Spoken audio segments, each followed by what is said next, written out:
ప్రతిధ్వని. ఇది క్రీస్తు యేసు ప్రేమధ్వని, ఇది జగతిలో మ్రోగే సిలువధ్వని. పిలుచుచున్నది ప్రతి వారిని, వినుమా విశ్వసించుమా.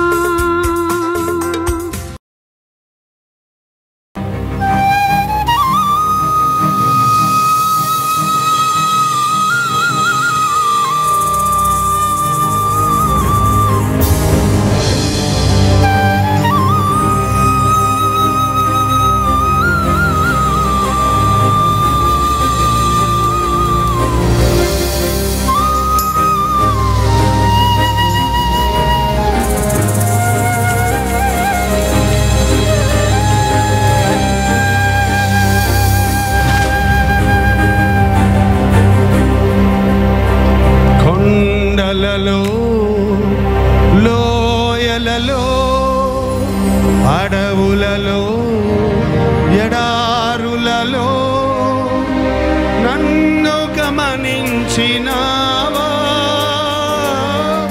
నన్ను నడిపించినావా, నన్ను గమనించినావా,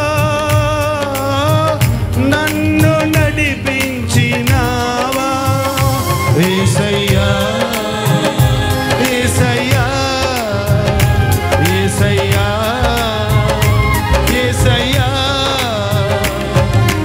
నిన్నే నిన్నే నే కొలుతున్నయ్యా. నీవే నీవే నా రాజువయ్యా, నిన్నే నిన్నే నే కొలుతున్నయ్యా. నీవే నీవే నా రాజువయ్యా. యేసయ్యా యేసయ్యా యేసయ్యా యేసయ్యా యేసయ్యా యేసయ్యా యేసయ్యా యేసయ్యా యేసయ్యా యేసయ్యా యేసయ్యా, నిన్నే నిన్నే నే కొలుతున్నయ్యా. నీవే నీవే నా రాజువయ్యా, నిన్నే నిన్నే నే కొలుతున్నయ్యా. నీవే నీవే నా రాజువయ్యా. యేసయ్యా యేసయ్యా యేసయ్యా.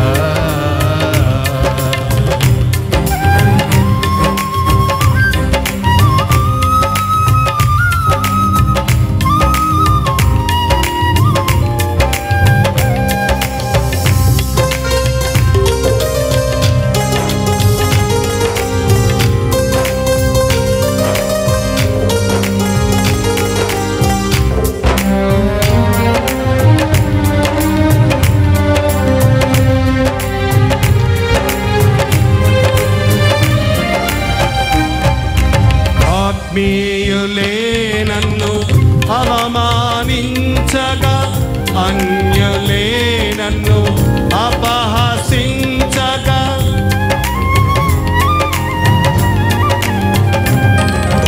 ఆత్మీయులే నన్ను అవమానించగా, అన్యులే నన్ను అపహసించగా, అండ నీవైతివయ్యా, నా కొండ నీవే యేసయ్యా.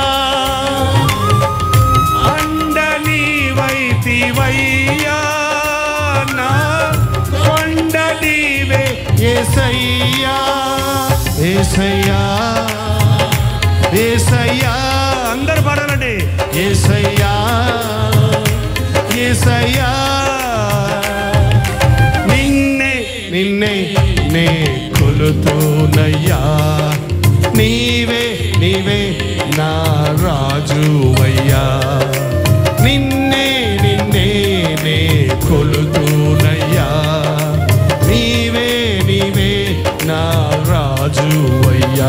యేసయ్యా యేసయ్యా యేసయ్యా.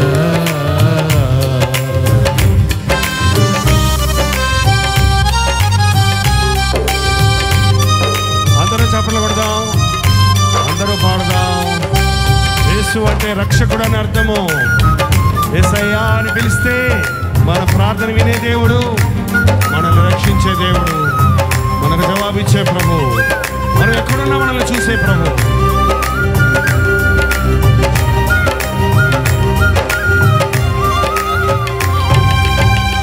మరణ ఛాయలలో మెరసిన నీ ప్రేమ, నలిగిన బ్రతుకున కురిసిన నీ కృప,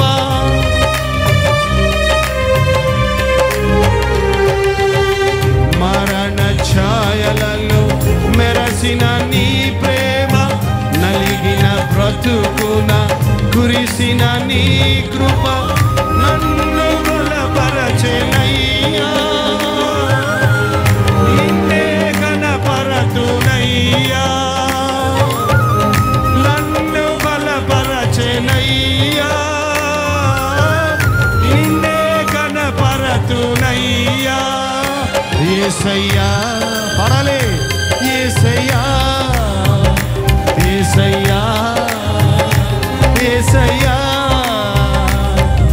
నిన్నే నిన్నే నే కొలుతునయ్యా, నీవే నీవే నా రాజువయ్యా, నిన్నే నిన్నే నే కొలుతునయ్యా, నీవే నీవే నా రాజువయ్యా. యేసయ్యా యేసయ్యా యేసయ్యా.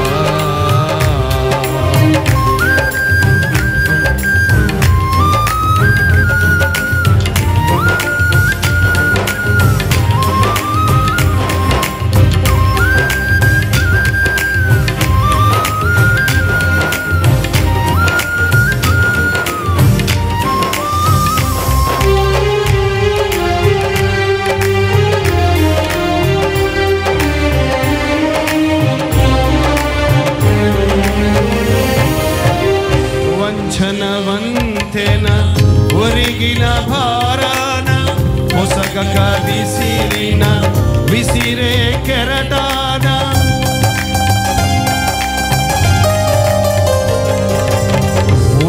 వంచనవంతెన ఒరిగిన భారాన మొసగక విసిగిన విసిరే కెరటాన, కలలో కడతేర్చినావా, ఒలలో నన్ను మోసినావా, కలల కడతేర్చినావా, ఒలలో నన్ను మోసినావా. యేసయ్యా యేసయ్యా యేసయ్యా యేసయ్యా, నిన్నే నిన్నే నే కొలుతునయ్యా, నీవే నీవే నా రాజువయ్యా, నిన్నే నిన్నే నే కొలుతునయ్యా, నీవే నీవే నా రాజువయ్యా.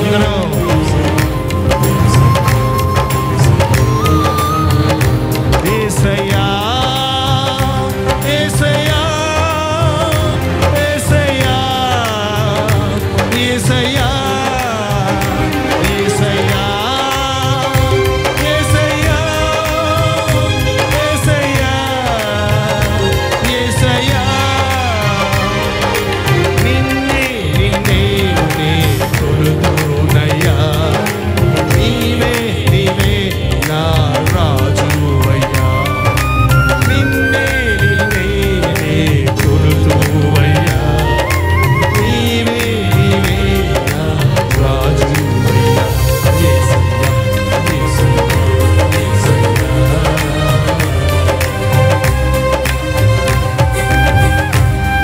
ఎంతమంది నిజంగా పాడారో పాడి చూపించండి. యేసయ్యా అని పాడండి. మీ ఇష్టం వచ్చిన రంగు పెట్టుకోండి, ఏం తప్పలేదు. అబ్బా ఆహా, అక్కడ ఇంకో గ్రూప్. వెరీ గుడ్ అబ్బా. కొండలలో లోయలలో సంగతి అలా పెట్టి గుంటూరులో గుంటా గ్రౌండ్లో నన్ను గమనించినావా, నన్ను నడిపించినావా అని పాడతామా చివరిసారిగా? రెడీయా? కొండలలో లోయల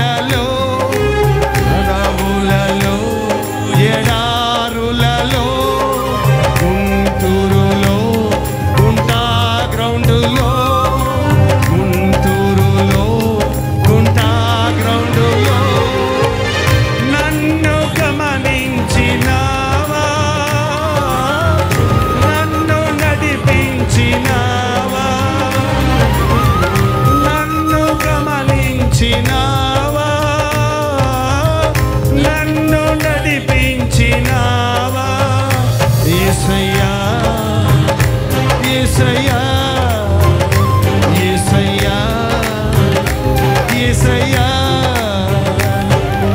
నిన్నే నిన్నే నే కొలుతునయ్యా నీవే నీవే నా రాజువయ్యా నిన్నే నిన్నే నే కొలుతునయ్యా నీవే నీవే నా రాజువయ్యా యేసయ్యా యేసయ్యా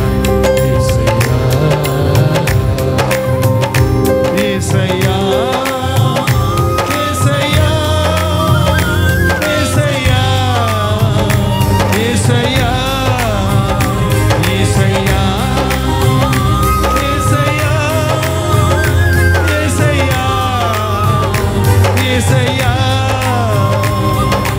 నిన్నే నిన్నే కొలుతునయ్యా నీవే నీవే నా రాజువయ్యా నిన్నే నిన్నే కొలుతునయ్యా నీవే నీవే నా రాజువయ్యా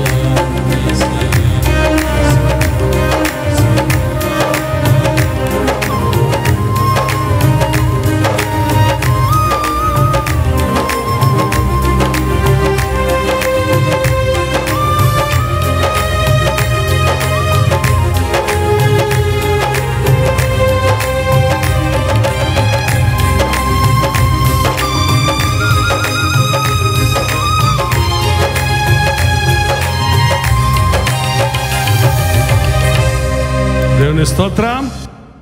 ఎంతమంది దగ్గర బైబిల్ ఉన్నాయో ఒకసారి చూపిస్తారా? బైబిల్లో తెరిచి చూపిస్తారా? దగ దగ దగ దగ దగ అంటున్నాయండి. బైబిల్ ఉన్న వాళ్ళ మోకాలు కూడా దగదగ అంటున్నాయి. బైబిల్ లేని వాళ్ళే ఒకలాగా ఫీల్ అవుతున్నారు. అయ్యో తెచ్చుకోలేదే బైబిలు, కొనుక్కోలేదే బైబిలు. దింపేయకండి, దింపకండి, ఎత్తండి ఎత్తండి ఎత్తండి. బైబిల్ని మనం మోస్తే బైబిల్ మనల్ని మోస్తుందట. బైబిల్ లేనివాడు భక్తి లేనివాడు. చదువుకోవడం రాకపోయినా మీకు బైబిల్ ఉండాలి, ఎవరితోటన్నా చదివించుకోవడానికి. అనుదినము చదివితే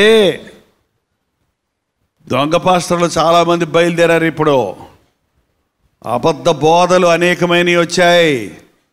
క్రైస్తవ భక్తి మూఢభక్తి కాదు, ముక్తినిచ్చే భక్తిది. బైబిల్ చదివితే మనకు వచ్చే అనుమానాలన్నిటికీ జవాబులు దొరుకుతాయి. జైపాలు చేసే బోధ బైబిల్లో ఉన్నదా, సొంత బోధ అని మీకు ఎట తెలుస్తుంది? బైబిల్ చదివితేనే తెలుస్తుంది. లేకపోతే నేనేం చెప్పినా తలకాయ ఊపుతారు గంగిరెద్దుల్లాగా. అట్లా కుదరదు.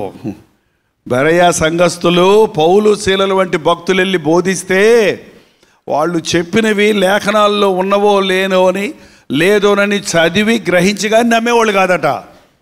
చూడండి, ఈ రోజుల్లో బైబిల్ చదవటం లేదు, పాస్టర్ గారులే చదవటం లేదు, ఇంకా విశ్వాసులు ఏం చదువుతారు? రోజుకు 3 అధ్యాయాలు చదవాలండి. రోజుకి ఆదివారం 5 అధ్యాయాలు చదవండి. మళ్ళీ సంవత్సరం ఈ రోజు కల్లా బైబిల్ అంతా ఓసారి చదివి ముగించేస్తారు. బైబిల్ అర్థం కాదంటారు, అక్కడ ఇక్కడ చదివితే అర్థం కాదు, పూర్తిగా దింపేస్తున్నారండి. దివ్య గ్రంథము దివ్య గ్రంథము ఎచటనైన చదివిన సహాయం దొరుకును. కష్టములు వచ్చిన దుఃఖములు కలిగిన విడువకుండా చదువుడి దివ్య గ్రంథం. మీ బైబిల్ మీ ఎదురుగుండా పట్టుకోండి, నాతో పాటు ఈ మాటలు చెప్పండి. ఇది నా దేవుని వాక్యం, ఇది నన్ను బలపరుస్తుంది, ఇది నన్ను ఆదరిస్తుంది. దేవుని వాక్యం నాకు విశ్వాసం ఇస్తుంది, నన్ను స్వస్థపరుస్తుంది, నన్ను పరలోకం కొరకు సిద్ధపరుస్తుంది. నా దేవుని వాక్యం నాకెంతో ఇష్టం. అనుదినం చదువుతా, ధ్యానిస్తా, అనుసరిస్తా. ఒకసారి మీ బైబిల్ మీ గుండెలకు అత్తుకోండి. ఒకసారి ముందు పెట్టుకోండి. అది ఏం ప్రేమించాలి మనం? చీరలు కాదు, నగలు కాదు, కార్లు కాదు, బస్సులు కాదు, ఫ్లాట్లు కాదు, ఇల్లులు కాదు. మన పిల్లలకి అన్ని ముద్దులు పెడతాం, వాళ్ళు పెద్దవాళ్ళు అయ్యాక ఏం చేస్తున్నారు? గుద్దిపోతున్నారు వాళ్ళు. ముద్దులు పెంచావు బిడ్డని, ఎప్పుడు చేస్తావు నాన్న, నీ ఆస్తి నాకు ఇవ్వమే అంటాడు ఆడు వచ్చి. అమ్మ ఏమి ఇచ్చావు నాకు? ఆ 4 చీరలు నీకు ఎందుకు ముసలిదాన్ని అయ్యి, అవి కూడా నాకు ఇచ్చేయని తీసుకుపోతారు. ఎప్పుడు చచ్చిపోతావా, ముగ్గులకు చెవులకు ఉన్నాయి ఓడబెరుక్కుందామని కనిపెట్టుకుంటా. కానీ యేసయ్యను నమ్మండి, ప్రేమించండి. ఆయన మన దగ్గర ఉన్నది తీసుకోడు సరిగదా, మనకు తనకున్నవన్నీ ప్రాణాన్నే ఇచ్చాడండి. ఎవడిస్తాడండి ప్రాణాన్ని? తన ప్రాణాన్నే మనకిచ్చిన ప్రభు ఆయనతో కూడా మనకు సమస్తం ఇవ్వడానికి శక్తి కలిగిన వాడిగా ఉన్నాడు. దేవుని స్తోత్రం. మీ బైబిల్లో మార్కు సువార్త ఉందో లేదో చూడండి. ఉంటే తెలిసిన వాళ్ళు చేయి చూపించండి. మీరు బైబిల్ చదివేవాళ్ళు లేదో తెలిసిపోద్ది. అదిగో చూసారా, బైబిల్ తెరిచేవాళ్ళు టక్కన తీశారు, తెలియని వాళ్ళు ఆదికాండం పక్కన ఎతుకుతున్నారు. పాత నిబంధనలో 39, కొత్త నిబంధనలో 27 గ్రంథాలు ఉన్నాయి. 66 గ్రంథాలు, 40 మంది గ్రంథకర్తలు, 1600 సంవత్సరముల పరిధిలో 3 వ్యత్యాసమైన భాషల్లో రాశారు. కానీ అన్నీ ఒకే విషయం కేంద్రీకరించింది. కారణం ఏంటంటే వారందరూ పరిశుద్ధాత్మని ద్వారా ప్రేరేపించబడి రాశారు. కాబట్టి పరిశుద్ధ గ్రంథం మామూలు పుస్తకం కాదు, ఇది దేవుడు మానవునికి రాసిన ప్రేమలేఖ. కాబట్టి మనం శ్రద్ధగా చదివితే, ఆశతో చదివితే అనేక సత్యాలను ఎప్పటికప్పుడు మనకు అవసరమైన విషయాలను దేవుడు మనకు బయలుపరుస్తాడు. 5వ అధ్యాయంలో మొదటి నుండి కొన్ని వచనాలు నేను చదువుతున్నాను. బైబిల్ ఉన్న వాళ్ళు చూడండి, లేనివాడు వినండి. వారు ఆ సముద్రమునకు అద్దరునున్న గెరాసీనుల దేశమునకు వచ్చిరి. ఆయన దోణి దిగగానే అపవిత్రాత్మ పట్టిన వాడొక్కడు సమాధులలో నుండి వచ్చి ఆయనకు ఎదురుపడెను. వాడు సమాధులలో వాసము చేసేది వాడు, సంకెళ్లతోనైనను ఎవడునూ వాని బంధించలేకపోయాను.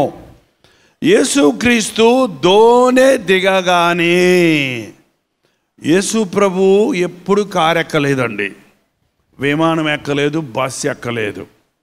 ఆయన కాలి నడకన గ్రామము తిరుగుచూ నశించిన దానిని వెతకి రక్షించాడు. నానా విధములైన రోగులను ముట్టి స్వస్థపరిచాడు. దెయ్యముల చేత పీడించబడుతున్న వారిని విడిపించాడు. యేసుక్రీస్తు మనల్ని రక్షించడానికి ఈ లోకంలోనికి వచ్చాడు. గలిలయ సముద్రం అనేది ఈరోజు కూడా మనం ఇశ్రాయేలు దేశానికి వెళ్తే చూడొచ్చు. నేను ఇప్పటికీ 3 సార్లు ఇశ్రాయేలు దేశం వెళ్ళాను.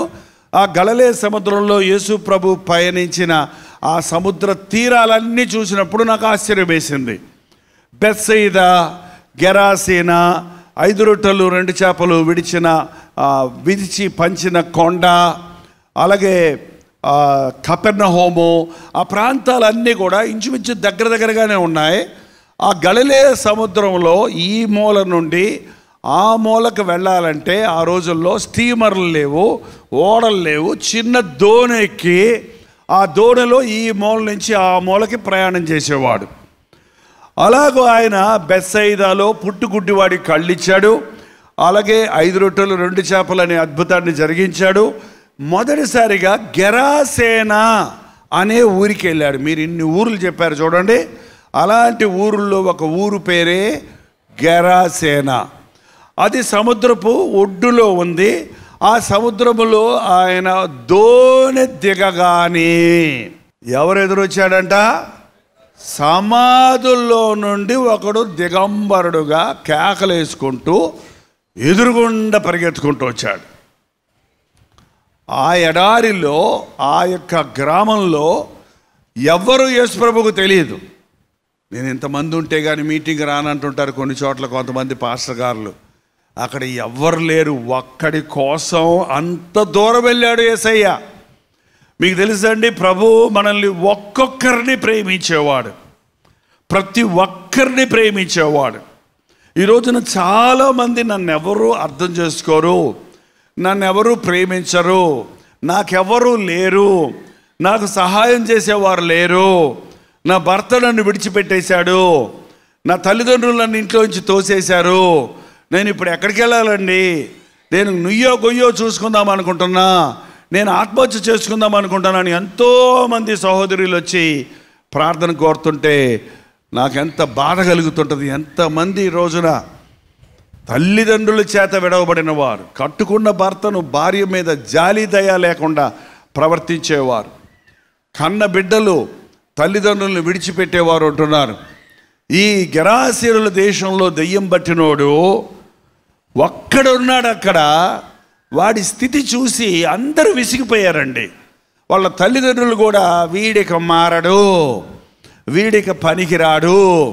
ఏంటి వాడి పని అంటే చెప్పిన మాట ఎండో, ఇంట్లో ఉండమంటే ఉండడు, తాడేసి కట్టినా తెంపేసుకుంటాడు, గొలుసులేసి కట్టినా కూడా ఇనప గొలుసులు తెంపేసుకుంటాడు, బట్టలు వేసుకోడు, కేకలు వేస్తాడు, రాళ్ళు తీసుకొని తను తానే కొట్టుకుంటాడు, లేకపోతే కనబడినోడిని కొడతాడు. ఇక విసిగిపోయి ఇంటి వారందరూ విడిచిపెట్టేశారు అతన్ని. అతను సమాధుల్లోనే ఉంటాడట. సమాధుల్లో ఎవరు ఉంటారండి? మీ అడ్రస్ ఏంటంటే సమాధులు దొడ్డి అని చెప్పామనుకో, ఏమవుతారు వినేవాళ్ళు? ఎగాదగా చూస్తారు మనిషివా దెయ్యమా అని. ఏంటండి, సమాధుల్లో చచ్చిన వాళ్ళు ఉంటారు, ప్రేతాత్మలు ఉంటాయి. కానీ వీడు సమాధుల దొడ్డిలో వాసం చేస్తున్నాడు, దిగంబరుడిగా ఉన్నాడు, తను తాను కొట్టుకుంటున్నాడు, కేకలు వేస్తున్నాడు. ఎవరు పట్టించుకోక వదిలేశారు. అతన్ని ప్రభు చూశాడు. ఆ యవ్వనస్తుని నేను మార్చాలి, ఆ వ్యక్తికి నేను నూతన జీవితం ఇవ్వాలని సముద్రంలో ప్రయాణం చేసి, ఎంతో దూరం ప్రయాణం చేసి ఆ దోణి దిగిన వెంటనే వాడు పరిగెత్తుకుంటూ వచ్చాడు. వచ్చేమన్నాడు చూడండి, సర్వోన్నతుడవైన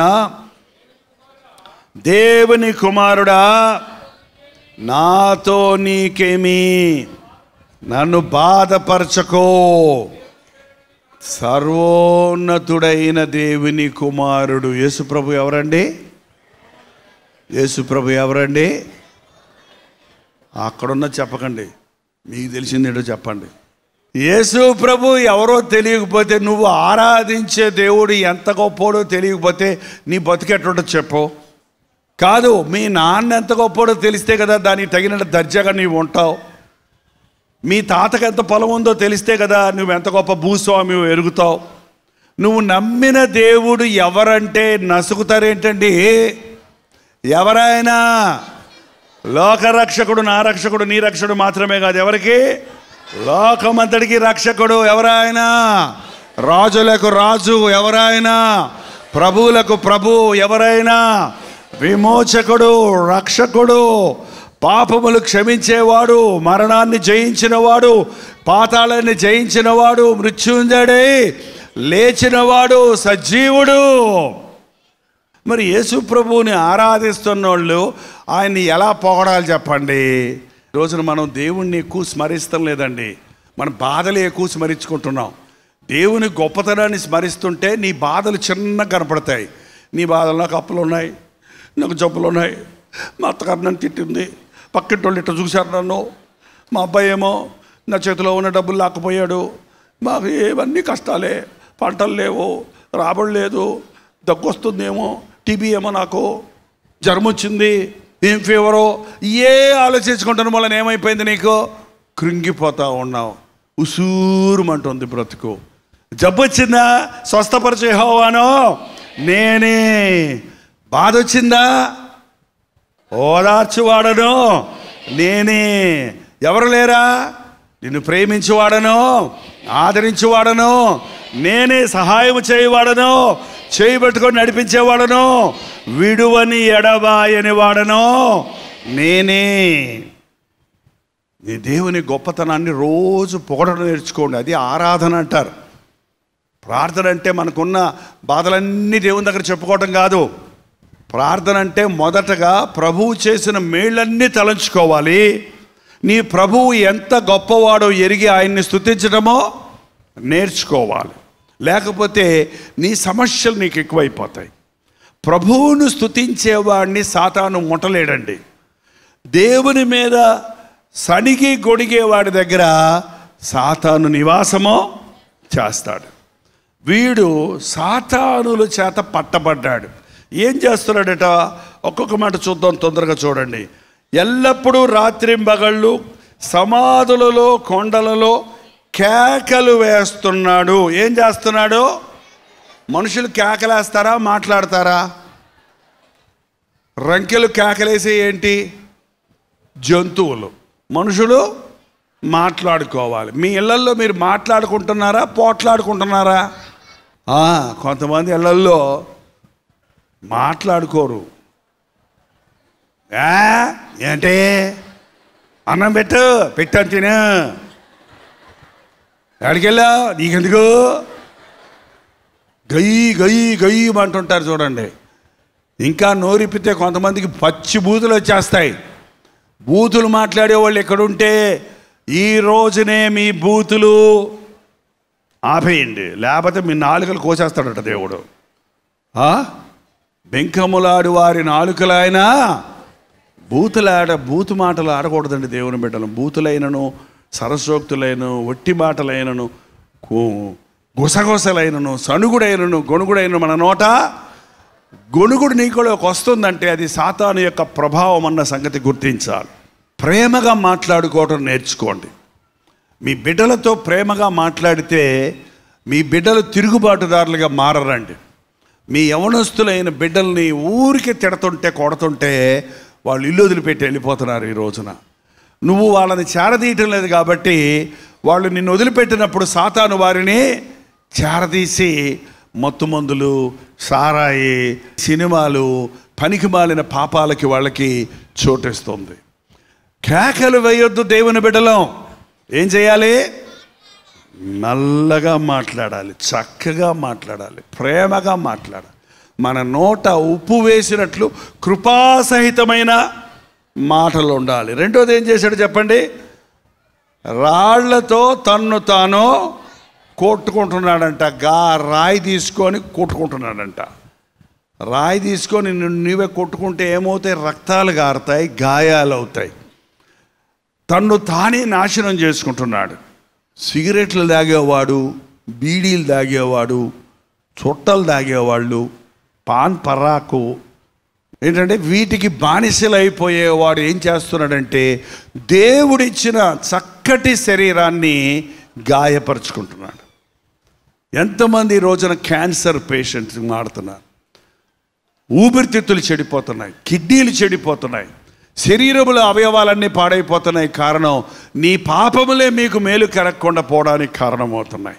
దురభ్యాసాలకి ఈ రోజున ఎంతోమంది యవనస్తులు బానిసలు అయిపోతూ ఉన్నారు. ఈ సెల్ ఫోన్ వచ్చిన తర్వాత చాలామంది ఆ సెల్ ఫోన్తో కొట్టుకుంటున్నారు. సెల్ ఫోన్తో కొట్టుకుంటారా? కొట్టుకోరా? మరి దాన్ని చూస్తా కూర్చుంటే ఏం చేసినట్టు? ఎంతమంది సెల్ ఫోన్ ఉందో చేయి చూపిస్తారా? చూపించండి. అమ్మా సెల్ ఫోన్ లేకపోతే కొనుక్కోకండి అమ్మా, దాని బదులు ఒక తులం బంగారం కొనుక్కొని పెట్టుకోండి. ఎప్పటికైనా అవసరం పడుతుంది పిల్లలకి ఏదన్నా. ఏంటంటే ఆ సెల్ ఫోన్కి మళ్ళీ దానికి డబ్బులు కట్టుకుంటూ తిట్టుకోవడానికి, గొడవలు పెట్టుకోవడానికి, అందులో ఉన్న గబ్బంతా మనసు నింపుకోవడానికి ఈ రోజున ఎంతమంది యవనస్తులు చదువుకోరా అంటే చదవడంట, సెల్ ఫోన్ చూస్తుంటాడంట. భార్యాభర్తలు పెళ్ళైన వాళ్ళు భార్యాభర్తలు మాట్లాడుకోరంట. భార్య ఒక ఫోను, భర్త ఒక ఫోన్ పెట్టుకొని ఎవడాడు మాట్లాడుకుంటుంటారు ఎవరితోటో. ఇవాళ బ్రెయిన్ నరాలన్నీ పాడైపోతున్నాయి, హెడ్ఏక్లు వస్తున్నాయి చాలామందికి అని చెప్తున్నారు. కారణం మీరు చూడకూడని చూస్తున్నారు, వినకూడని వింటున్నారు. మీ మనసు నిండా లోకంలో ఉన్న అనవసరమైన విషయాలు నింపుకుంటున్నారు. తను తానే గాయపరుచుకునేవాడు. వేశ్య ఇల్లు లోతైన గొయ్యి, పరస్త్రీ ఇరుకైన గుంట. అదేదో సరదా అనుకొని వెళ్ళి ఎయిడ్స్ వంటి రోగాలు తెచ్చుకుంటున్నారు. ఒకడు అగ్ని మీద నడిచిన ఎడలు వాళ్ళని కాళ్ళు కమలకుండునా, ఒకడు ఒడిలో నిప్పులు ఉంచుకునే ఎడలు వారి ఒడి కాలకుండునా, పొరుగు వాని భార్యను కూడువాడు ఆ ప్రకారమే నాశనమగును అని దేవుని వాక్యం సెలవిస్తుంది. నిన్న మధ్యాహ్నం విజయవాడలో మీటింగ్ అయిన తర్వాత ఎంతమంది సహోదరులు, నా భర్త నన్ను నా బిడ్డల్ని వదిలిపెట్టి పరస్త్రీ ఇంట చేరాడయ్యా, సంపాదన అంతా అక్కడే ఇస్తున్నాడయ్యా, మమ్మల్ని వద్దు పొమ్మంటున్నాడయ్యా. ఎంతమంది వివాహమైన తర్వాత భార్యతో కాక బయట వారితో సంబంధం పెట్టుకొని బతుకును నాశనం చేసుకుంటున్నారు, బిడ్డలను భవిష్యత్తును పాడు చేస్తూ ఉన్నారు. వ్యభిచారం అనేది సాతాను యొక్క ఆయుధం. అనేకుల్ని ఈ రోజున ఆకర్షిస్తూ ఉంది. యవనస్తులు వివాహానికి ముందే వారి పరిశుద్ధతను పోగొట్టుకుంటున్నారు. వివాహమైన వారు తమ భార్యతో సంతోషంగా దేవుడిచ్చినటువంటి కుటుంబంతో ఆనందించడానికి బదులు వివాహేతర సంబంధాలు పెట్టుకొని తమ శరీరాలను రోగాలతో నింపుకుంటున్నారు. సమాధానాన్ని పోగొట్టుకుంటున్నారు. నిన్ను నీవే నాశనం చేసుకుంటున్నావు. నువ్వు దేవుని కట్టడలను దాటినప్పుడు నీవు ఏ విధంగా నీ కుటుంబాన్ని కూలగొట్టుకుంటున్నావో, నీ ఆరోగ్యాన్ని పాడు చేసుకుంటున్నావో, నీవు ఎంతమందికి తలపోటుగా మారావో. ఏంటంటే ఒక భర్త భరించేవాడిగా ఉండాలి భార్య బిడ్డలని. భర్త యముడండి అని చెబుతారు కొంతమంది వచ్చి. భర్త యముడైతే సంసారం ఎట్ట చేస్తారమ్మా? యముడితో సంసారం చేయటం కుదురుద్దా? పెక్క తింటాడండి అందాక ఆమె. అంటే రోజుకి కాస్త చేతులు కాళ్ళు తింటాడమ్మా అని అడిగాను, నాకు తెలియక. అట్ట తిన్నా పర్వాలేదండి బాబు, నా ప్రాణం తీస్తున్నాడండి. మరి పోలేదు కదమ్మా ప్రాణం, అది పోయినా బాగుండండి బాబు, రోజు ప్రాణం తీస్తూనే ఉంటాడండి. ఏంటంటే భరించవలసిన భర్త, ఆదరించవలసిన భర్త, పోషించవలసిన భర్త భార్యకు బిడ్డలకు సంకటాలుగా మారిన వాళ్ళు ఈ గెరాసీయుల దేశంలో దెయ్యం పట్టిన వాళ్ళకి వీళ్ళకి వేరే తేడా ఏమీ లేదండి. నీ మూలాన ఇతరులు మేలు పొందడానికి బదులు నీవు ఇతరులకు బాధకరంగా మారావంటే నువ్వు సాతాను ఒడిలో ఉన్నావని అర్థం. దేవుడు అతన్ని చూశాడు. సర్వోన్నతుడైన దేవుని కుమారుడా. దెయ్యాలకు తెలిసండి దేవుడు ఎవరో, మనుషులకే తెలియటం లేదు. ఇంకా యేసుప్రభు దేవుడా, నిజమైన దేవుడా అని చాలామంది ఇంకా అడుగుతూ ఉన్నారు. నేను దేవుడిని ఎక్కడో చెప్పుకోలేదు కదా బైబిల్లో అని అంటూ ఉన్నారు. నాకు విచిత్రంగా ఉంటుంది. కాదండి, మీ ఇంటికి మీ ఆయన లేటుగా వచ్చాడు అనుకో, తలుపు కొడతారు. ఇప్పుడు కాలికి మెలిసి వచ్చాయి. ఇంతకుముందు తలుపు కొట్టేవాళ్ళు. తలుపు ఏం చేస్తారో టకటకట తలుపు కొడతారు. ఇంట్లో నుంచి మీరు ఏమంటారు? ఆడవాళ్ళు ఎవరు అంటారు. ఎవరు అంటే ఏమంటాడు ఆయన? అక్కడి నుంచి నేనే అంటాడు. అంటే అంటాడా నేనే మీ ఆయన్ని రంగనాథం గారిని అంటాడా? చెప్పండి, అంటాడా? అనాల్సిన అవసరం ఉందా? నేనే అనగానే నేనంటే ఎవరండి అని అడుగుద్దామా? అడగదు. ఎందుకంటే ఆమెకు తెలుసు తన భర్త స్వరమో తనకు తెలుసు. ఏంటంటే దేవుడు నేనే అన్నాడు అంతే. నేనే మార్గమును జీవమును సత్యమునైనాను, నా ద్వారా తప్ప ఎవడు తండ్రి వద్దకు చేరలేడు. నేను గొర్రెలకు మంచి కాపరిని. ఏంటండి చక్కగా నేనే అన్న నా నామంలో మీకేమడిగినా మళ్ళీ ఇంకా దేవుడు అనే అనుమానం ఏంటి మీకు? అనుమానం ఉండకూడదు. అనుమానమే పెనుబోతమంట. పెనుబోతమే పెద్ద దెయ్యమంట. జాగ్రత్త, అనుమానం ఉండొద్దు. నమ్ముట నీ వల్ల అయితే నమ్మువారికి సమస్తము సాధ్యము. సర్వోన్నతుడైన దేవుని కుమారుడా, నాతో నీకేమి? దేవునికి మనతో పని ఉందా లేదా? నీతోనే నా పని. నువ్వు నాకు కావాలి. నేను నిన్ను చేసుకున్నాను. తల్లి గర్భములో ఉన్నప్పుడే నిన్నెరిగిన ప్రభువు నిన్నొక ఉద్దేశంతో సృష్టించాడు. ఇక్కడ కూర్చుంటే మీరందరూ ఎవరో నాకు తెలియదు, మీ ముఖాలు కూడా సరిగ్గా కనపడటం లేదు. కానీ ప్రభువు ఈరోజు ఇక్కడ ఉండి మిమ్మల్ని అందరినీ చూస్తున్నాడు. మీ హృదయాల్లోనికి చూస్తున్నాడు. వాటికి దొరికేవరా నాకు అంటున్నాడు కొంతమందిని. ఎన్ని రోజుల నుంచి ఎదుగుతున్నానో నీ కోసం. ఏంటి ఎంత కాలంగా నీ వెంటబడుతున్నానో నేను. నువ్వు పుట్టినప్పటి నుంచి నా దృష్టి నీ మీదే ఉంది. నిన్ను దర్శించాలని, నిన్ను దీవించాలని, నీవెందుకు పుట్టావో నీ వెరగాలని, నీ కొరకు నేను కలిగి ఉన్న ప్రణాళికలన్నీ తెలపాలని ఆశపడుతున్నాను అని ప్రభు వెతుకుతూ తిరుగుతున్నాడండి. నేను ఎప్పుడు దేవుణ్ణి స్తుతిస్తాను. నా 18వ ఏటే ఆయన కళ్ళల్లో నేను పడ్డానండి. లేకపోతే ఆయన నేను కనుగొన్నాను కాబట్టి నా బ్రతుకు ధన్యమైంది. నా బ్రతుకంతా వేస్ట్ అయిపోయిన తర్వాత వ్యభిచారిగా, దొంగగా, తాగుబోతుగా పాడు చేసుకున్న తర్వాత ప్రభువుని నమ్ముకుంటే ఈరోజు ఇలాంటి సేవ నేను చేయలేను. దేవుడు నన్ను కానీ నిన్ను కానీ ప్రతి ఒక్కరిని మన తల్లి గర్భములో ఉన్నప్పుడు ఎరుగును. లోకమంతా ఒక్కరోజే మారదేమో కానీ నీ కోసం దేవుడు ఒక ప్రణాళిక కలిగి ఉన్నాడు. నీ కోసమే నేను వచ్చాను, ఎంత ప్రయాసపడాను ప్రభు చెప్తున్నాడు ఈ రోజున. ఆయన ఇవాళ శరీరధారిగా లేడు. ఆయన వాక్యం ద్వారా మన దగ్గరకు వస్తున్నాడు. ఆయన యందు విశ్వాసం ఉంచిన వారు, ఆయన వాక్యములో నమ్మిక ఉంచిన వారు, వారి అంతరంగంలో ఒక అద్భుతం జరగడానికి చూస్తారు. నాతో నీకేమి అని అనొద్దండి, దేవునికి నువ్వు కావాలి. ఒక అబ్బాయి ఒక చిన్న రేకుతో ఒక చిన్న దోణి చేసుకున్నాడట. దానికి ఎర్ర పెయింట్ వేసుకొని వాడి పేరు కూడా రాసుకొని ముద్దుగా నా దోణే, నా దోణే, నా ఎర్ర దోణే అని పాట పాడుకుంటూ ఆ కాలువలోకి తీసుకెళ్ళి వదిలిపెట్టాడట. అది వెళ్తుంటే, ఇలా కాలువలో వెళ్తుంటే మురిసిపోయాడు, సంతోషపడ్డాడు. అంతలోకి గబక్కన నీటి ఎద్దడి ఎక్కువయ్యి వరదలాగా వచ్చి ఆ యొక్క దోణి నీళ్ళల్లో కొట్టుకెళ్ళిపోయింది. కనబడలేదు ఎటు పోయిందో.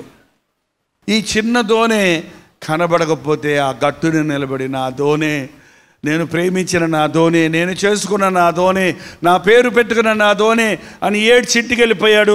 రోజు ఆ దోణి గురించి ఆలోచిస్తున్నాడు. ఒకరోజు సంతలో పాత సామాన్లన్నీ అమ్మే ఒక కొట్టు ఉందంట. ఆ పాత సామాన్ల కొట్టులో గబక్కన తన ఎర్రదోణి అక్కడ కనబడింది. పరిగెత్తుకుంటూ వెళ్ళి ఆ దోణి తీసుకొని ముద్దు పెట్టుకొని, అబ్బా నా దోణి, నా దోణి, నా దోణి నాకు దొరికింది అని సంతోషపడుతుంటే, సంతోషపడి వచ్చేస్తుంటే కొట్టు ఆయన బాయ్ ఆగ అన్నాడంట. ఏంటి సార్, ఏంటంటే వేటయ్యా దోణి పెట్టుకొని పోతున్నావు, డబ్బులు ఇయ్యి అన్నాడంట. డబ్బులు ఇచ్చిందేంటి, ఇది నాదండి, నేనే చేసుకున్నానండి, నేనే పెయింట్ వేసుకున్నానండి, నేను నా పేరు కూడా రాసుకున్నాను చూడండి. అదంతా నాకు తెలియదయ్యా, ఎవరో జాలర తెచ్చి నాకు అమ్మాడు, దాని ఖరీదు 500 రూపాయలు ఇచ్చి తీసుకుపో అన్నాడంట. ఇదేంటంటే నేను చేసుకున్న దానికి నన్ను డబ్బులు ఇమ్మంటారు, ఇస్తే ఈ లేదా మర్యాద పెట్టి పో అంటే పాపం జేబులు తడుక్కుంటే 200 రూపాయలు కూడా లేవు. ఆ చేతుకున్న వాచి, ఆ చొక్కా, ఆ బూట్లు అన్నీ ఇచ్చేసి, బాబు నా దగ్గర డబ్బులు లేవు, ఇవన్నీ తీసుకో, కావాలంటే నా దోణి నాకు ఇచ్చేయి, సెకండ్ హ్యాండ్ షాప్ కదా, అమ్ముకో మళ్ళీ నా బట్టలన్నీ అని చెప్పి అన్నీ ఇచ్చేసి ఆ దోణి పట్టుకొని పాట పాడుకుంటూ వెళ్తున్నాడట. నా దోణి, నేను చేసుకున్న దోణి, నేను ప్రేమించిన దోణి, నాకు ఇష్టమైన దోణి, నా పేరు పెట్టుకున్న దోణి, నేను చేసుకున్న దోణి, నేను కొనుక్కున్న దోణి, నా దోణి నాది 2 సార్లు నా దోణి అయింది అన్నాడంట. ఎన్నిసార్లు అయింది? నేను చేసుకున్నాను దీన్ని, మళ్ళీ ఏం చేశాడు, కొనుక్కున్నాను దీన్ని. యేసు ప్రభు నువ్వు దొరికితే అలాగే సంబరపడతాడండి. ఆయనే మనల్ని చేసను, మనం ఆయన మేపు గొర్రెలము. ఆయన ఆకారంలో, ఆయన స్వరూపంలో మనల్ని ఆయన చేసుకున్నాడు. మనం సాతానుకి అమ్ముడిపోతే, పాపానికి అమ్ముడిపోతే, సాతానులో చిక్కుకుపోతే యేసు ప్రభు మళ్ళీ మనల్ని కొనుక్కున్నాడు. 500 ఇచ్చా. ఏమిచ్చాడు? వెండి బంగారముల వలన కాదు కానీ నిర్దోషము నిష్కలంకమైన క్రీస్తు రక్తము ద్వారా మీరు తన రక్తాన్ని కార్చి మనల్ని కొన్నాడు. మీరు విలువ పెట్టి కొనబడిన వారు గనుక మీరు మీ సొత్తు కాదు, మీ దేహములతో దేవునిని మహిమపరచండి. ఈ రోజున యేసు ప్రభువును నువ్వు నమ్ముకున్నావంటే, ఏ రోజో ఆయన నిన్ను నీ తల్లి గర్భంలోనే చూచాడు. నీవు అజ్ఞానంలో ఉన్నప్పుడు, నువ్వు అవిశ్వాసంలో ఉన్నప్పుడు, నువ్వు ప్రభువుని ఎరుగని దశలో ఉన్నప్పుడు ప్రభువు నిన్ను విమోచించి, నిన్ను రక్షించి, తన రక్తమిచ్చి మనల్ని కొన్నాడు. ఇది నమ్మిన వాళ్ళు ధన్యులు, ఆయన పాదముల దగ్గర చేరిన వాడు ధన్యుడు. గెరాసీను దేశంలో దెయ్యం పట్టిన వానిలోని దెయ్యాలను ప్రభు గద్దించాడు. అపవాది వీతన్ని విడిచిపెట్టి పో అన్నాడు. 2000 దెయ్యాలంటండి, 1 కాదు 2 కాదు. ఎన్ని దెయ్యాలు? ఆ పందుల్లో చేరితే అవన్నీ పందులన్నీ చచ్చిపోయినాయి. దెయ్యాలు ఎప్పుడు కూడా పాపాన్ని కోరుకుంటాయండి. పందుల్ని, పావుల్ని కోరుకుంటాయి. పాము యుక్తి కలిగింది, పంది అపవిత్రమైంది. పాప పనులు చేసేటప్పుడు సాతాను మనలో చోటు ఉంటుంది. మనం క్రీస్తు రక్తంలో కడగబడినప్పుడు సాతాను మన జోలికి రాడు. నువ్వు ప్రభు చెంత ఉన్నప్పుడు నూతన వ్యక్తి అవుతావు. ఇంతవరకు బట్టలు వేసుకోకుండా, ఇంతవరకు ఎవరికి లోబడకుండా కేకలేసినటువంటి ఆ కుమారుడు ఏం చేశాడో చూడండి. ఇప్పుడు ఒక్కసారి ఆ వచనం చదువుతాం చూడండి. 15వ వచనం. జనులు జరిగినది చూడవెళ్ళి యేసునొద్దకు వచ్చి, సేనాను దెయ్యములు పట్టిన వాడు బట్టలు ధరించుకొని స్వస్థచిత్తుడై ఉండుట చూచి ఏమయ్యాడంట? బట్టలు ధరించుకొని స్వస్థ చిత్తుడై ఇంతకు ముందు కూర్చోడు. అసలు మధ్యాహ్నం నుంచి మీరు కూర్చున్నారంటే నాకు ఆశ్చర్యంగా ఉంది. కొంతమంది కుర్రోళ్ళు కూర్చోరు, అటు ఇటు తిరుగుతూనే ఉంటారు. ఏంటంటే ఊర్లో తిరుగుతూనే ఉంటారు. కొన్ని కుక్కలు చూడండి, మన ఊరు కుక్కలు ఎడ తిరుగుతాయి, ఏందో అర్జెంటు పని ఉంటూ బుబు వెళ్ళిపోతాయి. పోనీ వెళ్ళిందిరా అంటే మళ్ళీ బుబు మళ్ళీ ఇటు వస్తాయి. మళ్ళీ ఇంకో కుక్క చూడ బొబు అంటాయి. మళ్ళీ ఆ కుక్క బట్టి ఈ కుక్క పరిగెడద్ది, ఈ కుక్క బట్ట ఆ కుక్క పరిగెడద్ది. ఎందుకు పరిగెడుతున్నాయో వాటికే తెలియదు. ఏంటంటే చివరికి ఆ కుక్కకి ఏదైనా ఒక ఎముక ముక్క దొరికితే ఆ ఎముక కోసం 10 కుక్కలు చేరి కొరుచుకొని గొడవలు పెట్టుకొని పరుగులెత్తి చివరికి దాని దగ్గర నుంచి ఇది, దీని దగ్గర నుంచి అది లాక్కొని ఆ ఎముక ముక్కను ఊరు బయటికి తీసుకెళ్ళి ఆ రాయి మీద పెట్టుకుంటే అది ఎండిపోయిన ఎముక, అందులో ఏమీ లేదు, అందులో తినటానికి ఏమీ లేదు. అలాగే ఉంది మనుషుల ప్రయాస. వాడిని కొట్టి వీడు, వీడిని కొట్టి వాడు, వాళ్ళ దగ్గర నుంచి వీళ్ళు, వీళ్ళ దగ్గర నుంచి వీళ్ళు పీక్కుంటున్నారు, పరుగులెడుతున్నారు. పొద్దు నుంచి టైం లేదంటే బిజీ అంటున్నారు. ఏమిట్రా సాధించావంటే ఎండిపోయిన ఎముక ముక్క. తినడానికి పనికిరాదు, వండుకోవడానికి ఎందుకు పనికిరాదు. ఏం సాధించావు నీ జీవితంలో? ఏం సాధించావు? 30 ఏళ్ళు వచ్చాయి, 20 ఏళ్ళు వచ్చాయి, ఏం సాధించావు? పుట్టినరోజు అన్నా నా కోసం ప్రార్థన చేయమని అడుగుతారు, నన్ను ఎందుకు పుట్టావని అడుగుతాను నేను వాళ్ళని. ఎందుకు పుట్టావో తెలియకుండా పుట్టినరోజులు చేసుకుంటే ప్రయోజనం ఏంటి చెప్పు? ఎందుకు పుట్టావు? ఏమో మా అమ్మ నాన్నకు అన్నారు కాబట్టి పుట్టాను అన్నాడు ఒక ఆయన. మీ అమ్మ నాన్న ఎందుకు అన్నారు? వాళ్ళ అమ్మ నాన్న వాళ్ళకి అన్నారు కాబట్టి మా అమ్మ నాన్న నన్ను అన్నారు. మరి వాళ్ళ అమ్మ నాన్న ఎక్కడికి అన్నారు? వాళ్ళ అమ్మ నాన్నకు అన్నారు. వాళ్ళ అమ్మ నాన్న ఎవరికి అన్నారు? కోతుల నుంచి వచ్చారు. ఎక్కడి నుంచి వచ్చారు? కోతుల నుంచి వచ్చారా? దేవుడు తల్లి గర్భములో పిండముగా ఉన్నప్పుడే వీడు జైపాలవ్వాలి, వీడు నా సేవకుడు అవ్వాలి, వీడు ఇంత ఎత్తుండాలి, వీడి రూపం ఎట్టుండాలి అని ఆయన చేతులు నాకు రూపం ఏర్పాటు చేశాయి. నాకే కాదు నీకు కూడా. నువ్వు పీక్కుంటే ముక్కు పొడుగు రాదు. ఏంటండి నీ ముక్కు ఎంత ఉండాలో దేవుడు డిజైన్ చేసి పెట్టాడు. అందుకని మీ పక్కోళ్ళ ముక్కు మీ ముక్కు ఒకలాగా ఉందేమో ఒకసారి చూసుకోండి. నీ ముక్కు నా ముక్కు ఒకటేనా అని. ముక్కులు ఎగ్జిబిషన్ పెడితే ముక్కు లాంటి ముక్కు లేదు, మొహం లాంటి మొహము లేదు. ఎందుకంటే నువ్వు ప్రత్యేకంగా చేసుకున్నాడు దేవుడు. నీలాంటోడు ఇంకొకడు లేడు ప్రపంచంలో. నీ చేతిలో ఉన్న గీతలు మరొకరి చేతుల్లో, ఈ గీతలు కూడా అంత చక్కగా గీసి పెట్టుకున్నాడు మనల్ని దేవుడు. నిన్ను యేసయ్య ఎంత ప్రేమిస్తున్నాడో తెలిస్తే నువ్వు అంతా ఆయన్ని ప్రేమిస్తావండి. నువ్వు ఎంత ప్రత్యేకమైన మనిషివో తెలిస్తే నీ జీవితాన్ని దేవునికి అప్పగించుకుంటావు. మనలో చాలామంది బ్రతుకులు వృధా అయిపోతున్నాయి. సమాధుల్లోనే జీవితం అయిపోతుంది, గాయపరచుకోవడంలోనే జీవితం అయిపోతుంది, ఏడుపులతోటే జీవితం అయిపోతుంది, గొడవలతోటే జీవితం అయిపోతుంది. దరిద్రపతుకు అని తిట్టుకుంటూనే ఉంటారు కొంతమంది. ఎందుకు వచ్చిన బతుకు ఏంటండి? చస్తే బాగుండు అనే మాటలు దేవుని బిడ్డల నోట రాకూడదు. నా జీవితము నాకు దేవుడిచ్చిన వరం. ఎవ్వడు నీకు ప్రాణం పోయలేడు. ఆయన మన నాసికారంధ్రాల్లో ఊదాడట. అది ఆయన ఇచ్చిన జీవం. ఎంత కోటీశ్వరులైనా, ఎన్ని కోట్ల రూపాయలున్నా, ఎంత ఉన్నతమైన స్థలాల్లో ఉన్న వాళ్ళైనా చచ్చిపోతే వాళ్ళని బతికించే వాళ్ళు ఎవరో లేరు. డబ్బులతో ఆయుష్ కొనుక్కోలేం. దేవుడు నిన్ను ఎంతగా ప్రేమించాడో గుర్తిస్తే ఆయన దగ్గర కూర్చుంటావు. ఇంతవరకు దెయ్యాలు బట్టి తిరిగిన అబ్బాయి ఇప్పుడు ఎక్కడ కూర్చున్నాడట? స్వస్థ చిత్తుడై మంచి మనసుతో వస్త్రాలు ధరించి మర్యాదగా ప్రభు దగ్గర కూర్చున్నాడు. ఇలాగా ఒక మీటింగులో దేవుని వాక్యం వినటానికి కూర్చున్నప్పుడు మనకి ఎన్ని ఆశీర్వాదాలు పొందుతాయో మీకు తెలుసా అండి? మా సంఘంలో చెప్తాను, మీ చర్చెస్లో ఉపవాస ప్రార్థన ఉందండి? ఎంతమంది చేయొద్దండి? ఉపవాస ప్రార్థన ఉందా కాదు, మీరు వెళ్తారా? ఆదివారం అందరూ వెళ్తారండి. ప్రార్థన కూడా మాత్రం 10 మంది వెళ్తారు. అందరూ వెళ్ళండి ఇక్కడి నుంచి. ఆదివారం ఆరాధన ఎంత ముఖ్యమో ఉపవాస ప్రార్థన అంతకంటే ముఖ్యం. మన కల్మషాన్ని కడుక్కోవడానికి, మనం ఆధ్యాత్మికంగా బలపడడానికి ఆయన పాదాల దగ్గర కూర్చున్నప్పుడు మన బాధలన్నీ తీరిపోతాయి. ఏం చేయక్కర్లేదు నువ్వు అసలే. దేవుని సన్నిధిలో కూర్చుంటే చాలు. యేసుప్రభు చెప్పాడు, మరియా ఉత్తమమైన దాన్ని ఎన్నుకున్నది, ఆమె యొద్ద నుండి అది ఎవ్వరో తీసివేయలేరు. ఏమి ఎన్నుకుందామే? యేసు పాదముల యొద్ద కూర్చుండి ఆయన బోధ వింటుంది. మన అజ్ఞానం పోవాలంటే, మన అవిశ్వాసం పోవాలంటే, మన రోగాలు పోవాలంటే, మన సమస్యలు తీరాలంటే, మన జీవితంలో మనం చేయనది సఫలం అవ్వాలంటే ఆయన సన్నిధిలో కూర్చోవటం, ఆయన సన్నిధిలో మోకరించటం, ఆయన సన్నిధిలో ప్రార్థించటం అభ్యాసం చేసుకోవాలి.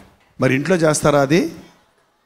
ఏది ఇంట్లో చేస్తామన్నోళ్ళు, ఈ రోజు నుంచి చేస్తామన్నోళ్ళు చేయి చూపించండి. అమ్మ మీరు ఇంటికి వెళ్ళి మోకరించి ప్రార్థన చేయరా? ఈ ఒక్కరోజు చేస్తారా, రోజు చేస్తారా? ఎవరన్నా చూస్తే చేస్తారా, ఎవరు చూడకుండా చేస్తారా? మోకాళ్ళ మీద నువ్వు ఉంటే సాతాను గజగజలు ఆడతాడండి. సాతాను తరమాలంటే కొడితే పోడాడు, తిడితే పోడాడు, మెడ వాటేసుకుంటాడు వచ్చి తిట్టావంటే. మోకరించి ప్రభు అన్నావా, తాగు ముడుచుకొని పెరిగాడు. అపవాదిని ఎదురించడి వాడు మీ యొద్ద నుండి. మోకాళ్ళ ప్రార్థన మధ్యాహ్నము, పొద్దున్న, సాయంత్రము. దానియేలు రోజుకు ఎన్నిసార్లు మోకరించాడు? 3 మారు మోకరిస్తే సింహాల నోళ్ళు సాతాను నోరు మూయించగలిగాడు. ఎప్పుడైతే దెయ్యం పట్టిన వాడు విడిపించబడ్డాడో మళ్ళీ వెళ్ళి తన ఇష్టానుసారంగా బ్రతకలేదు, ప్రభువు సాక్షిగా జీవించాడు. ఒక ప్రత్యేకమైన అనుభూతిని మీరు మీ బ్రతుకులో ఒక మరుపురాని దినంగా ఈరోజు మారాలి. మీలో ఎంతమంది నిజంగా మారారో నాకు తెలియదు. వాక్యం వింటే చాలదండి, విన్నదాని ప్రకారంగా నడుచుకోవాలి. నేను దేవుని బిడ్డను అంటే చాలదండి, ఆయన అడుగు జాడల్లో మనం నడవటం నేర్చుకోవాలి. ఈరోజు మీ బ్రతుకులో ఒక ఆశీర్వదించబడిన రోజుగా ఉండాలంటే మిమ్మల్ని పట్టి పీడిస్తున్న చీకటి శక్తులు, బలహీనపరచు ఆత్మలు, తద్వారా కలిగినటువంటి వ్యాధులు, బాధలు, కరువులు, కొరతలు, ఇది శ్రమల లోకం, ఇది సాతాను లోకం. ఈ లోకాధికారి యేసుప్రభు కాదు. ఇప్పుడు ఎవరు ఈ లోకాధికారి? అపవాది లోకాధికారి. మనం ప్రభు బిడ్డలుగా ఈ లోకంలో బ్రతకాలంటే ప్రభువుతో సహవాసం చేసినప్పుడే, ఆయన శక్తిని పుంజుకున్నప్పుడే సాతాను ఎదిరించగలుగుతాం. మోకరించి ప్రార్థించేవారు, ఆయన వాక్యాన్ని పఠించి ధ్యానించేవారు దీవించబడతాడు. దుష్టుల ఆలోచన చొప్పున నడువక, పాపుల మార్గమున నిలువక, అపహాసకులు కూర్చుండ చోట కూర్చుండక, యెహోవా ధర్మశాస్త్రం అందు ఆనందించుచు దివారాత్రములు దాన్ని ధ్యానించేవాడు ధన్యుడు. అట్టివాడు ఆకువాడక తన కాలమందు ఫలమిచ్చు చెట్టు వలె ఉండును, అతడు చేయునదంతయు సఫలమగును. ఎంతమంది చెప్పగలరు నేను చేసేదంతా సఫలమవుతుందని? ఇంటర్వ్యూకి వెళ్తే సెలెక్ట్ అవుతున్నాను, పరీక్ష రాస్తే పాస్ అవుతున్నాను, పెళ్లి చేసుకుంటే గర్భఫలం దొరికింది, బిడ్డలు దేవుని యందు భయభక్తుల్లో వర్ధిల్లుతున్నారు, పంట వేస్తే పంట పండుతుంది, వ్యాపారం చేస్తే లాభం వస్తుంది, ఏది చేసినా దీవించబడుతున్నాను ఎంతమంది చెప్తారండి? చాలామంది నాకు చెప్పేదంటే ఏది చేసినా అచ్చి రావటం లేదండి, ఎంత సంపాదించినా చిల్లి సంచులు వేసినట్టు అవుతుంది, ఎప్పుడూ అప్పులే మిగులుతున్నాయి, కష్టపడుతున్నాం కానీ ప్రయోజనం మాకు లేదంటున్నారు. ఈ రోజున మీ శాపాన్ని ఆశీర్వాదకరంగా, మీ బాధను ఉపశమనంగా, మీ యొక్క చీకటి బ్రతుకును, బలహీనతలను వెలుగుమయంగా చేయాలని ప్రభు ఆశిస్తూ ఉన్నాడు. ఎవరైతే ఆయన మాట విని వణుకుతారో వారిని ఆయన దృష్టిస్తాడట. ఆశీర్వాదాలంటే అందరికి వచ్చేవండి, అడిగిన వాళ్ళకి వస్తాయి. ప్రభు దగ్గరికి వెళ్ళినప్పుడు స్పష్టంగా మన బాధను ఆయనకి చెప్పినప్పుడు, మన అవసరత ఆయనకి చెప్పినప్పుడు అది ఆయన తీర్చగలిగిన వాడిగా ఉన్నాడు. వెతుక్కుంటూ ప్రభు వచ్చాడు గెరాసీనుల దేశానికి. ఆ ప్రభువుకి లోబడ్డాడు ఈ దెయ్యం పట్టిన వాడు. అతడు వెళ్ళి దెకపొలి అనే ప్రాంతంలో సాక్ష్యం ఇచ్చినప్పుడు, దెకపొలి అంటే 10 గ్రామాలండి, ఒక మండలం లాంటిది. అందరూ ఆశ్చర్యపడ్డాడట. నేనే రోడ్ల మీద తిరిగేవాడిని, నేనే కేకలేసేవాడిని, నేనే రాళ్ళు తీసుకొని కొట్టుకునేవాడిని, నేనే గొలుసులతో కట్టిన తెంచేవాడిని, ఇప్పుడు నన్ను యేసు ప్రభు మార్చాడు, నేను మారిపోయాను, నేను మర్యాదస్తుడయ్యాను, నేను సమాధానం కలిగి బ్రతుకుతున్నాను, ఈ గొప్ప యేసయ్యను మీరు నమ్ముకోండి అని చెప్పినప్పుడు ఆ ప్రాంతాల వారందరూ ప్రభు దగ్గరికి వచ్చి ఉన్నారు. మరి ఈ రోజుల్లో యేసు ప్రభువును నమ్ముకోమని మనం ఇతరులకి చెబుతున్నామా? నమ్ముకుంటున్నారా? నమ్ముకోండి. నేను మారానండి, మా ఆయన మారనంటున్నాడండి అంటారు కొంతమంది. మా పిల్లలు మారరండి, అసలు మారరండి, దేవుడు కూడా వాళ్ళని మార్చలేరండి అంటుంటారు. అనొద్దండి దయచేసి. నీకు అసాధ్యం కానీ దేవునికి అసాధ్యమైంది. మా నాన్న ఏమన్నాడు తెలుసా నన్ను? ఒరే జైపాల్, లోకమంతా మారినా కూడా నువ్వు మారవరా, మొండోడుగురా నువ్వు అన్నాడు ఒకరోజు. మా నాన్న చేతకాల నన్ను మార్చుకోవడానికి. లోకమంతా మారినా నేను మారనంట. మారానా లేదా? ఎవరు మార్చారు? మా నాన్న కాదు, నా కొరకు ప్రాణం ఇచ్చిన నా ప్రభు. ఈ రోజున నీ జీవితాన్ని మారుస్తాడు, నీ శాపాన్ని తీసివేస్తాడు, నీ నిష్ప్రయోజనకత్వాన్ని తీసివేస్తాడు. భార్యాభర్తలుగా మీ ఇంట్లో సమాధానం లేకపోతే ఈ రోజు నుండి దేవుడు మీ ఇంటిని సమాధాన నిలయంగా మార్చాలని ఆశిస్తున్నాడు. ఇక్కడికి వచ్చిన ప్రతి ఒక్కరూ ఈ రాత్రి ఆశీర్వదించబడాలి అని దేవుని సన్నిధిలో మొరపెడుతూ వచ్చాం, మొరపెట్టబోతున్నాం. మీరందరూ ఇప్పుడు లేచి నిలబడండి. ఇప్పుడు ప్రార్థన చేస్తుండగా పరిశుద్ధాత్ముడు మన హృదయాలలో ఒక అద్భుతాన్ని జరిగించబోతున్నాడు. ప్రతి ఒక్కరూ లేచి నిలబడదాం. ప్రతి ఒక్కరూ లేచి నిలబడి కళ్ళు మూసుకోనండి. నీ కొరకు యేసు ప్రభు కలువరి సెలువులో ప్రాణం ఇచ్చాడు. ఆ కలువరిలో వేలాడుతున్న యేసయ్యను చూడు. నిన్ను రక్తమిచ్చినంతగా ప్రేమించిన ఆ ప్రభువును చూడు. ఆయనే నిన్ను చేసుకున్నాడు. నువ్వు పాపంలో కొట్టుకుపోతే ఆయన తన రక్తమిచ్చి నిన్ను కొనుక్కున్నాడు. నువ్వు నా సొత్తు అని ప్రభు చెబుతున్నాడు. దేవునితో చెబుదాం. నీ మాట వెనక నా ఇష్టానుసారంగా వెళ్ళి బాధలు తెచ్చుకున్నానయ్యా, రోగాలు తెచ్చుకున్నానయ్యా, శ్రమలు తెచ్చుకున్నానయ్యా, నన్ను కనికరించని ప్రభుతో చెబుదాం. నా నామములో మీరు ఏది అడిగినా ఇస్తానన్న ప్రభు, ఇప్పుడు నీవు అడిగితే నీకు అది దొరుకుతుందని నమ్మి ప్రార్థించు. ఈ దురాత్మల నుంచి నన్ను విడిపించయ్యా, ఈ దురభ్యాసాల నుంచి నన్ను విడిపించయ్యా, ఈ జగడాల నుంచి మా ఇంటిని తప్పించయ్యా, మా గర్భఫలం లేదయ్యా నాకు సహాయం చేయయ్యా, నా బిడ్డల వివాహాల విషయంలో పురోగతి లేదయ్యా, నా యేసయ్యా మనుషులను ఆశ్రయించి నష్టపోయాను, నాకు సహాయం చేయయ్యా, త్రాగుడికి బానిసగా ఉన్నానయ్యా, ఇది మానలేకపోతున్నాను, నాకు శక్తి దయచేయ్యా. నోరు తెరిచి ప్రతి ఒక్కరూ ప్రార్థన చేద్దాం. పరిశుద్ధుడా, ప్రేమగల తండ్రి, ఒక్కసారి నాయన నీ నామములో కూడి వచ్చిన మమ్మల్ని అందరినీ చూడయ్యా. ఏ గుండెల్లో ఏ దిగులుందో, ఏ హృదయంలో ఏ పోరాటం ఉందో, ఎవరు ఎటువంటి సమస్యల్లో ఉన్నారో బాగా ఎరిగిన దేవుడివయ్యా. మా కన్నీరు తుడిచేవాడివి, మా రోగాలు స్వస్థపరిచేవాడివి, మా సమస్యలు పరిష్కరించేవాడివి, మా గుండెలను ఆదరించేవాడివి, దేవాది దేవుడివని, రాజాది రాజు అని నమ్ముతున్నామయ్యా. ఇంత గొప్ప దేవుణ్ణి కలిగి మేమింకా దరిద్రతలో ఉండిపోక, మేమింకా బాధల్లో ఉండిపోక ఈ రాత్రి ఒక అద్భుతం చూడడానికి సహాయం వచ్చాయి. యేసు క్రీస్తు నామములో అడుగుచున్నాము తండ్రి. మన తండ్రి అయిన దేవుని యొక్క ప్రేమయు, కుమారుడైన క్రీస్తు యొక్క కృపయు, ఆదరణకర్త అయిన పరిశుద్ధాత్మ యొక్క సహవాసమును కూడి వచ్చిన మనందరికీ ఇప్పుడును సదాకాలము తోడై ఉండును గాక. ఆమేన్, ఆమేన్, ఆమేన్. దేవుని స్తోత్రం. మీరు విన్న వర్తమానం మీకు ఆశీర్వాదకరంగా ఉంటే, మీ ప్రార్థన అవసరాలు భారాలు ఉంటే 954041 నెంబర్కి ఇప్పుడే ఒక టెక్స్ట్ లేక వాయిస్ మెసేజ్ ద్వారా వాట్సాప్ పంపించండి. మీ వాట్సాప్లన్నీ పరిశీలించి మేము ప్రార్థిస్తున్నాం. ప్రభు అద్భుతంగా మనకు జవాబులు ఇస్తున్నాం. మీరు ఇతర దేశాల్లో ఉంటే 91001008 నెంబర్కి మీ ప్రార్థన అవసరాలు పంపించాం. ఉచితమైతే రేపు ఉదయం 7 గంటలకు అనుదిన ధ్యానంలో మళ్ళీ కలుసుకుందాం. అంతవరకు దేవుని మహాకృప మీకు తోడేడు దాకా.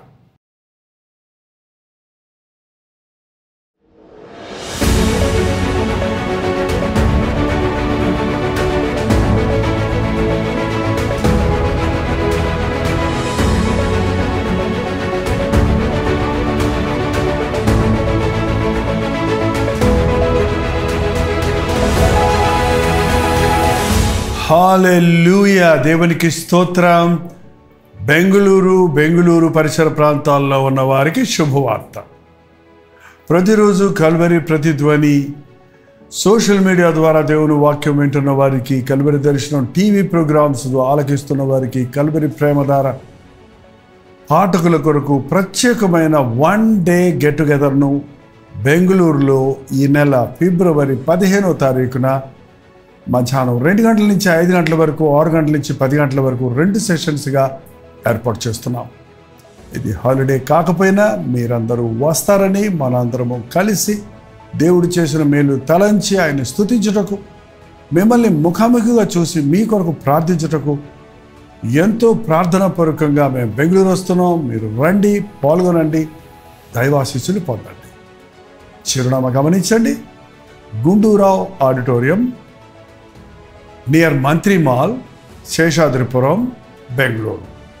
ఇంకా ఈ విషయమే మీకు వివరాలు కావాలంటే 954041 నెంబర్కి ఒక వాట్సాప్ పెట్టండి, లేదా 8939393939 నెంబర్కి మీరు కాల్ చేసి వివరాలు తెలుసుకోనండి.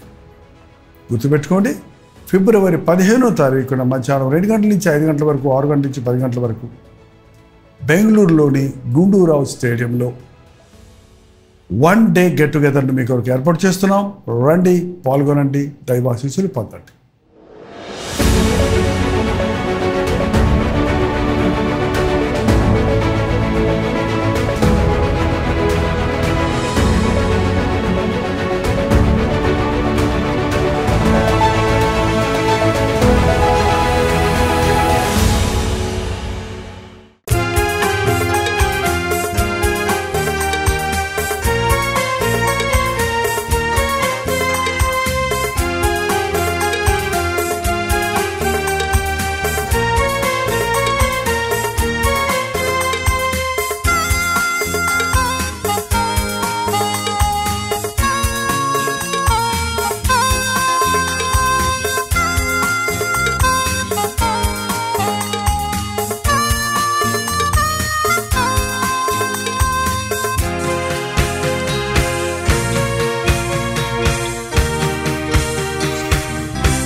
సువార్త